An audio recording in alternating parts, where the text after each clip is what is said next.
"You can't stay here." Michael said it loud enough for the neighbors on his porch to hear, like he wanted an audience for my humiliation. I didn't argue. I didn't beg. I just tightened my fingers around a crumpled $50 bill and gave him a small, polite nod, like a guest being turned away from a hotel with no vacancy. Then I stepped off his welcome mat and walked down the sidewalk with my head high, my old wedding rings heavy in my coat pocket, and a burner phone buzzing once against my palm. I didn't look back, even when I heard someone laugh behind the screen door. Because this wasn't an accident. It was a test I planned with one quiet goal: learn who would open their door when they thought I had nothing left. And then, my lawyer would arrive with official financial documents and witnesses to put every lie on the table. Tell me exactly what was changed. Tell me where you're listening from. The first door had been Michael's, my middle son, with the trimmed hedges and the porch camera angled just so. He'd opened the door with his shoulders squared, like he was bracing for a reporter. Behind him, a couple from 2 houses down had just happened to be walking their dog, slowing when they saw me. But that wasn't the worst part. Michael didn't ask if I was okay. He didn't ask why my suitcase looked like it had been dragged from a curb. His eyes went straight to the torn sleeve on my coat and the frayed strap of my bag, like my misfortune might be contagious.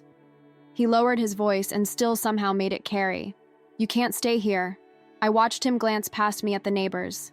Then I noticed one line on my burner phone screen, an unread voicemail transcription I hadn't played yet. The name above it labeled in my own hand, Jessica. I slipped the phone back into my pocket without listening. Evidence seed number 1 sat there like a match waiting to be struck. A voicemail I hadn't heard, but I already knew the tone it would have. Michael's hand moved like he might offer a hug, but he stopped halfway, awkward, performative. Instead, he pushed the door wider, not to welcome me in, but to block the view of his foyer. His eyes flicked to the porch camera again, and the little green light stared at me like a witness. I kept my face calm, even warm. "All right," I said softly, as if I'd asked for directions and he'd pointed me the other way. I turned, careful, steady, and walked away with that crumpled 50 still in my fist, because I needed him to believe I hadn't even had the dignity to buy myself dinner. Behind me, the door shut fast, and in my pocket, my wedding rings pressed into my skin like a promise I wasn't ready to break. If my own son could turn me away to protect his reputation, what would my daughter do to protect hers? Jessica's house was the kind of place that looked staged even when no one was visiting.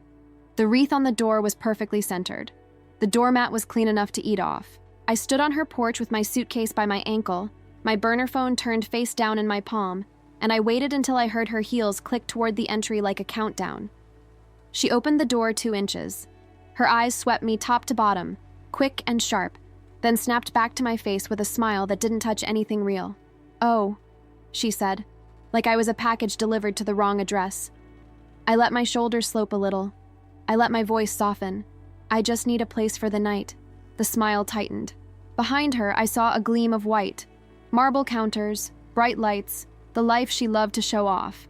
And then I saw something else. A folder on her entry table, peeking out from under a glossy magazine.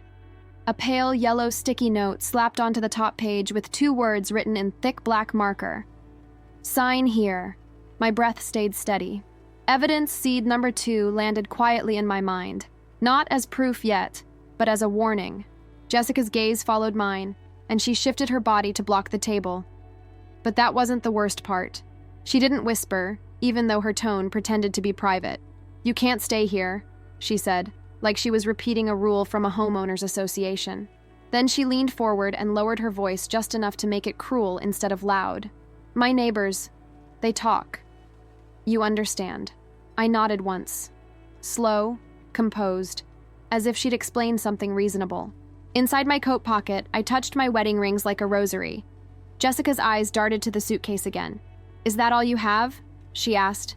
And there it was, the hunger under the polish. Not concern, inventory. I gave her a small shrug. Just what I could carry. Her pupils tightened. She glanced over her shoulder, toward the hallway, like she expected someone else to appear and witness her generosity. Then I noticed a second object near her hand. A thin envelope, pre-addressed, the return label printed in neat block letters. Law Offices of Harris & Klein, my lawyer's firm. Jessica's fingers tapped the door edge, impatient. Look, she said, forcing a sigh. I can give you a little something, but I can't have you. She stopped, corrected herself. I can't host right now. Host, like I was a bad house guest, not her mother. She slipped her hand into a bowl by the door and produced a $20 bill, crisp, like charity. She held it out with 2 fingers. I didn't reach for it. I let the silence stretch until her cheeks flushed. Then I took it gently, folded it once, and tucked it beside my crumpled 50, as if every dollar mattered. Because tonight, every reaction mattered more than money. Jessica's voice sharpened. And don't tell anyone you came here, she said quickly. Please. I mean, for your dignity. For hers. I smiled, small and polite. Of course. I stepped off her porch and walked down the driveway without looking back, my burner phone heavy, my wedding rings pressing into my palm, and my mind racing through one ugly question. If my daughter had papers on her table with "sign here," what exactly were they trying to get me to sign? By the time I reached the end of Jessica's street, my burner phone vibrated again. This time, it wasn't a voicemail. It was a text from Michael. 1 sentence. Cold. Don't drag us into your mess. I stared at the screen until the words blurred.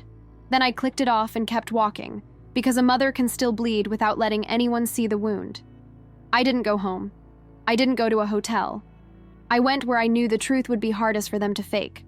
My youngest son's modest place across town, the one they loved to dismiss as temporary, like love had an income requirement.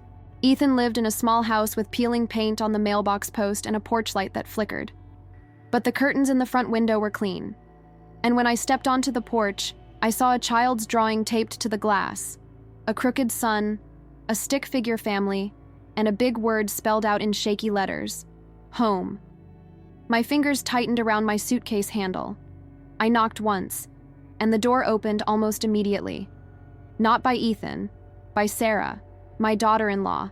Her hair was pulled up messily, like she'd been in the middle of dinner or laundry or life. She looked at my face, really looked, and her expression changed so fast it made my throat burn. Oh my God, she whispered. Then, without asking a single question, she pulled the door wider and stepped aside. Come in, she said. Now, only my daughter-in-law opened. The warmth inside their house wasn't fancy. It was real. The smell of soup, a stack of bills on the counter held down by a salt shaker, a ring of keys hanging on a hook by the door. And that wasn't the worst part. The worst part was how quickly Sarah moved, like she'd been waiting for this moment without knowing it. She took my suitcase. She guided me to the couch. She grabbed a blanket and draped it over my shoulders with hands that didn't shake. Ethan came out of the hallway, eyes wide, and his voice cracked when he said, Mom? I let my face soften. I let my shoulders slump just enough to sell what they needed to believe. I'm all right, I said quietly. I just needed somewhere safe. Ethan looked like he might cry and apologize at the same time. He knelt in front of me, reaching for my hands, and his gaze flicked to the crumpled money. Sarah stood behind him, her jaw tight, her eyes sharp. She was noticing details, my posture, my careful words, the way I didn't smell like the street. Twist seed planted without a speech. She saw the inconsistencies, but she didn't call me out. She protected me first. Later that night, after Ethan fell asleep on the recliner with exhaustion carved into his face, I heard Sarah in the kitchen. Her voice was low, thinking out loud. We can sell my rings, she said. Just for a little while. We'll buy them back. I sat up slowly, my own wedding rings heavy in my pocket, and stared at the dim kitchen light spilling into the living room. Ring sale discussion. Moral contrast. Twist seed number 3 deepened, and it hurt in the cleanest, sharpest way. Then I noticed something else on the counter. An email printout, folded in half, partly hidden under the bills. The top line was visible. Subject, estate plan update, urgent. And beneath it, one phrase that made my stomach go cold. Bring Mom in to sign. Evidence seed number 3 landed right there, ink on paper, in the poorest house on my children's list. Sarah must have printed it by accident, or Ethan had. Either way, it was proof something had already been moving behind my back. A signing, a meeting, a plan. I kept my voice calm when I spoke. Sarah, I said softly, what is that email? She froze, then looked at me like she'd been holding her breath for days. It came in last week, she whispered. Jessica forwarded it to Ethan by mistake. He didn't tell you because he didn't want to worry you. I held my face steady, even as my heart pounded. Tomorrow, my lawyer was scheduled to arrive, and now I knew why the timing had to be perfect. Because whatever estate plan update meant, they were expecting my signature soon, whether I was broke or not. So what exactly were they trying to make me sign at that meeting? Block 4, Mechanism, Reveal. The next morning, Sarah handed me a mug of coffee in a chipped ceramic cup that had "World's Best Grandma" faded across the front. It wasn't even mine.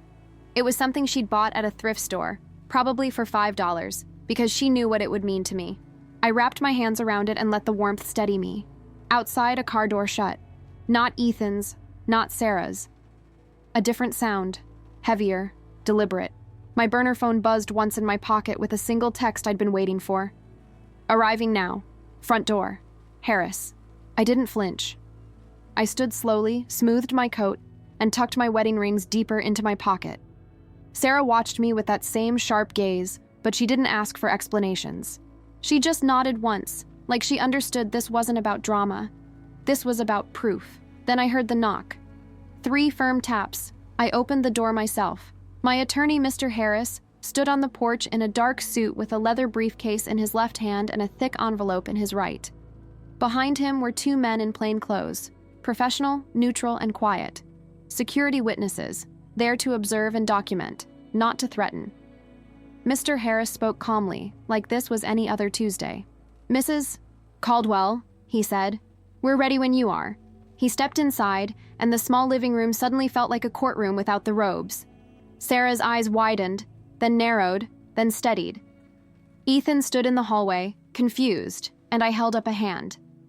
"Sit," I told him gently. "Just listen." Mr. Harris set the briefcase on the coffee table and clicked it open.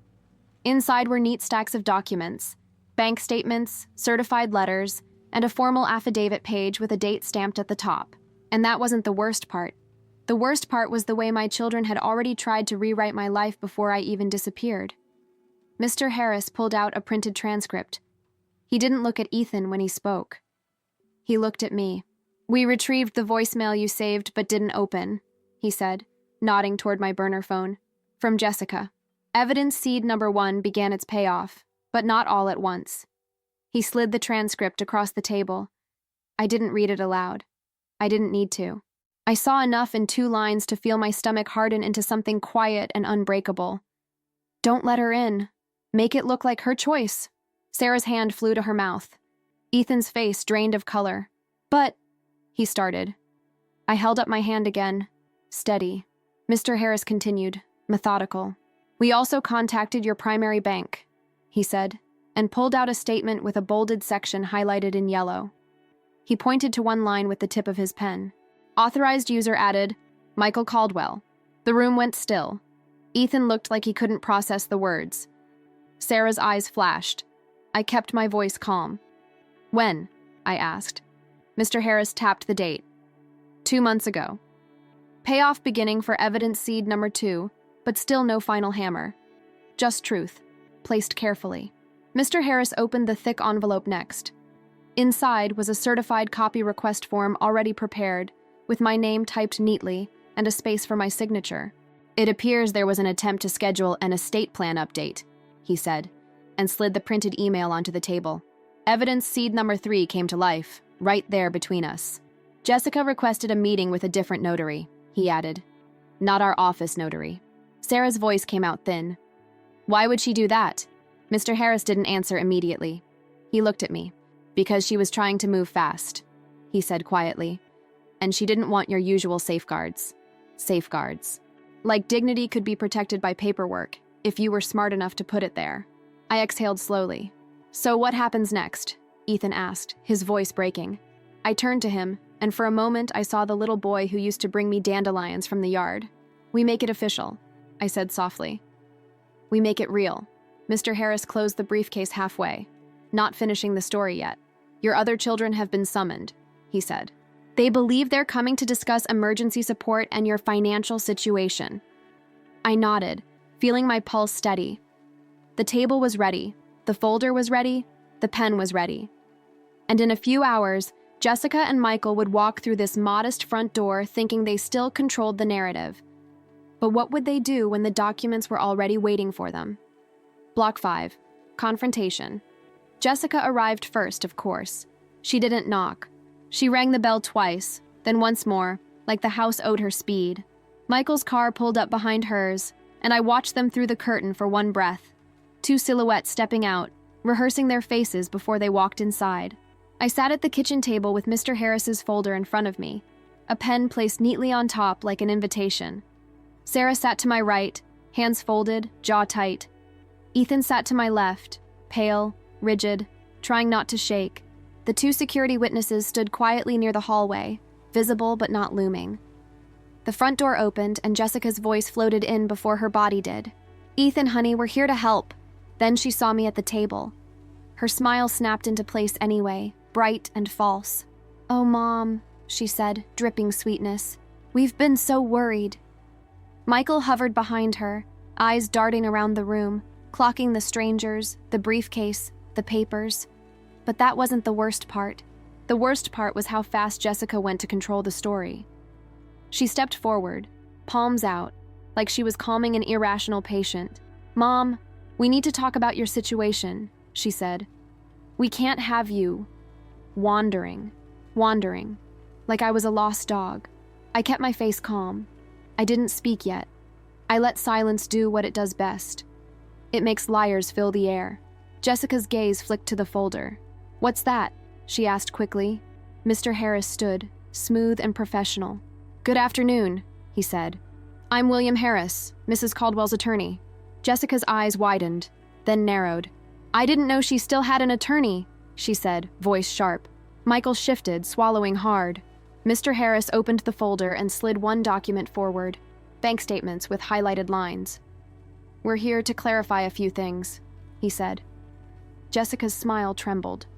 "Clarify what?" Mr. Harris didn't raise his voice. He didn't need to. "First," he said, "Mrs. Caldwell is not bankrupt. Her accounts are stable. Second, someone attempted to add an authorized user to her primary account without her consent." Michael's face twitched. "What?" he snapped, too fast. Mr. Harris turned the page so everyone could see the name. Michael Caldwell, a date, a branch location, a signature line that wasn't mine. Michael's lips parted, then closed. Jessica jumped in, breathless. "This is ridiculous," she said. "We were trying to protect her. She's been confused." Confused. That word was a weapon, and she swung it like she had practice. Sarah's hand tightened into a fist on her lap. Ethan whispered, "Jess." Jessica ignored him and leaned toward me, voice lowering into that syrupy threat families use when they think no one else will notice. "Mom," she said, "we can handle this privately. Don't embarrass yourself." I looked at her calmly. And then I did the one thing she couldn't handle. I turned my gaze to Mr. Harris. "Play it," I said softly. Jessica blinked. "What?" Mr. Harris didn't touch a speaker. He didn't need to. He slid the printed voicemail transcript across the table instead, directly in front of Jessica. "Evidence seed number 1, now a weapon of truth." Jessica's eyes dropped to the words, and the color drained from her face. Michael leaned in, reading too, and his jaw clenched so hard I thought a tooth might crack. The room was so quiet I could hear the refrigerator hum. Then I noticed Jessica's hand twitch toward the pen on the table. A reflex, a habit. Sign here, control the page. I placed my palm flat over the pen, gentle but final. "No," I said, calm as water. Jessica's breath caught. Mr. Harris lifted another sheet. An official summons notice for a meeting at his office. Time and date printed boldly. "You've been requested to appear," he said. "Today. If you refuse, further protective steps will be taken immediately." Michael's voice went rough. "Protective steps?" he repeated. "Like what?" Mr. Harris met his eyes. "A bank hold," he said. "A revocation of access, and potential reporting of attempted financial exploitation." Jessica's head snapped to Michael. "You told me you didn't touch her accounts," she hissed. Michael snapped back. "I was trying to keep things running. Like my money was a machine they owned." I stayed silent, steady. watching them turn on each other exactly the way truth forces people to do. But the real flip, the detail that would decide everything, was still sitting under Mr. Harris's hand. He lifted the thick envelope slowly. Inside was a certified deed copy request and a drafted amendment to my estate plan. Legally enforceable conditions, ready for signatures. Jessica's eyes locked on that envelope like it was oxygen. "Mom," she said, voice suddenly soft, pleading. "Please, let's not do this here." I leaned forward, just slightly. "This is exactly where we do it," I said. And then Mr. Harris opened the envelope fully and slid the first page toward them with one quiet question printed at the top. One question that would force them to choose between greed and truth. So what would Jessica say when the document demanded she admit, in writing, what she'd tried to do? Jessica stared at the page like it was a trap. Because it was. Not a revenge trap. A legal one. A clean one. A truth trap. Mr. Harris's voice stayed calm as he explained, line by line, what the document did. It wasn't emotional. It wasn't petty. It was paperwork with teeth. First, immediate revocation of Michael's unauthorized access, with the bank notified and a fraud hold placed on any future access attempts. Second, written acknowledgement that Jessica and Michael had attempted to interfere with my estate planning and would no longer be involved in any financial decision-making on my behalf. Third, conditions tied to inheritance, clear, lawful, and enforceable. If they harassed me, pressured me to sign, or attempted to contact my bank, lawyer, or notary without my written consent, their inheritance would be reduced to a nominal amount and redirected to a charitable trust in my late husband's name. Not because I wanted drama, because I wanted boundaries that couldn't be argued into dust at a family dinner. Michael's face turned gray. "You can't do that," he whispered. Mr. Harris didn't blink. "She can," he said. "It's her estate." Jessica's voice shook. "Mom, you're overreacting." I looked at her quietly. "No," I said. "I'm finally reacting appropriately." Then I reached into my coat pocket and placed my wedding rings on the table, one at a time, the metal clicking softly against the wood. Sarah inhaled sharply, eyes filling. Ethan's throat bobbed as he swallowed. "I heard you two refuse me," I said, steady. "I heard you call me a risk to your image." I didn't shout. I didn't insult them. I didn't need to, because the documents did the speaking now. Mr. Harris slid a second set of papers forward. Bank statements confirming no bankruptcy, a signed letter from my bank manager confirming my status, and the formal revocation notice already filed. Evidence seed number 2 paid off fully, clean and undeniable. Michael's shoulders sagged. Jessica's hands fluttered like she wanted to grab the papers and tear them up. But the security witnesses were there, watching, documenting, making sure no one could rewrite what happened later. Then Mr. Harris placed the final page on top. A simple acknowledgement statement. 2 signature lines, one for Jessica, one for Michael. "This is not an admission of crime," Mr. Harris said. "It is an acknowledgement of conduct and agreement to the boundaries. If you refuse, Mrs. Caldwell will proceed with additional protective filings immediately." Jessica's eyes flashed. "You're choosing them," she spat, jerking her chin at Ethan and Sarah. "After everything we've done?" I didn't flinch. I didn't argue about motherhood or sacrifice. I kept it practical, because that's what justice looks like when you're done being manipulated. "I'm choosing behavior," I said. "I'm choosing integrity." Sarah's hand trembled as she reached toward my rings, then stopped, respecting that they were mine to hold. Ethan's voice broke. "Mom, I didn't know," he whispered. I turned to him, softening only there. "I know," I said, "and you opened the door anyway." That was the line that mattered.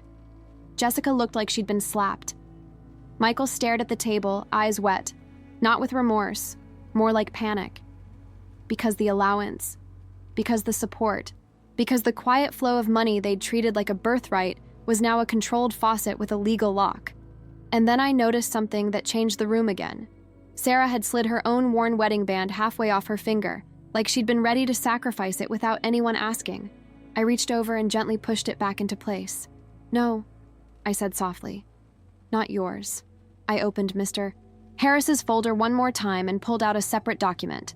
Something Jessica and Michael weren't expecting. A cashier's check. Payable to Ethan and Sarah. Enough to wipe out their credit card debt and cover 3 months of expenses. Not a fantasy windfall. A realistic cushion. A reward for character, not performance. Sarah's mouth fell open. Ethan's eyes flooded. Jessica made a small, strangled sound. She started. That's mine to give, I said, calm. And I'm giving it where love showed up. Michael's pen hovered over the signature line, shaking. What about us? He whispered. Mr. Harris tapped the page. You can sign and comply, he said. Or you can refuse and lose far more than you're imagining. Jessica's eyes narrowed, calculating. Then she did what she always did. She tried to bargain. Fine, she said, grabbing the pen. But we want a family meeting. We want to be involved. We deserve... Mr. Harris lifted a hand. No, he said firmly. Not today. The document is clear. No involvement. Jessica's hand froze. For once, she wasn't the loudest voice in the room. She signed. Her signature was messy, furious. Michael signed next, slower, like each letter hurt. Mr. Harris collected the pages immediately and slid them into his briefcase, then handed me a stamped copy. My copy. An object you can hold when people try to gaslight you later. He looked at me, waiting. This was the moment where I could twist the knife. I didn't. I stood, tucked my rings back into my pocket, and picked up my burner phone. I'm changing my number, I said simply. If you need to contact me, you go through Mr. Harris. Jessica's mouth opened. I raised a finger, calm. And you don't come to this house uninvited, I added, looking at both of them. Ethan and Sarah's home is not your stage. Sarah exhaled like she'd been holding her breath for years. Ethan stood too, shoulders squaring, finally stepping into adulthood without apology. Jessica's face hardened. Michael looked down. They left without hugging me, without touching me, without anything warm. And that was fine, because warmth without respect is just another kind of control. After they were gone, the house felt quieter, like the air had been cleaned. Mr. Harris gave me a final packet, certified copies, bank confirmation letters, and a written plan for the next steps. Update beneficiaries, lock down account access, require dual verification for any future changes. Real protections, not promises. I walked to the front door and checked the lock myself, turning the deadbolt until it clicked. Clean, final. Then I turned to Sarah and Ethan. I'm staying 1 week, I said. Not because I have nowhere else, because I want to. Sarah's eyes filled again. Ethan nodded, swallowing hard. We ate soup at that little table that night, and nobody pretended it hadn't been ugly. But nobody made me feel like a burden either. Midway through dinner, I looked at Sarah and said the truth out loud, plain and deserved. Thank you for opening the door. If you've lived something like this, type respect. Later, when I went to bed in the small guest room with the faded curtains, I set my wedding rings on the nightstand beside the stamped papers. Metal and ink, love and law, both necessary in the end. And as I turned off the lamp, I whispered the boundary to myself like a vow I'd finally learned to keep. No one gets access to my life without earning the right to be there.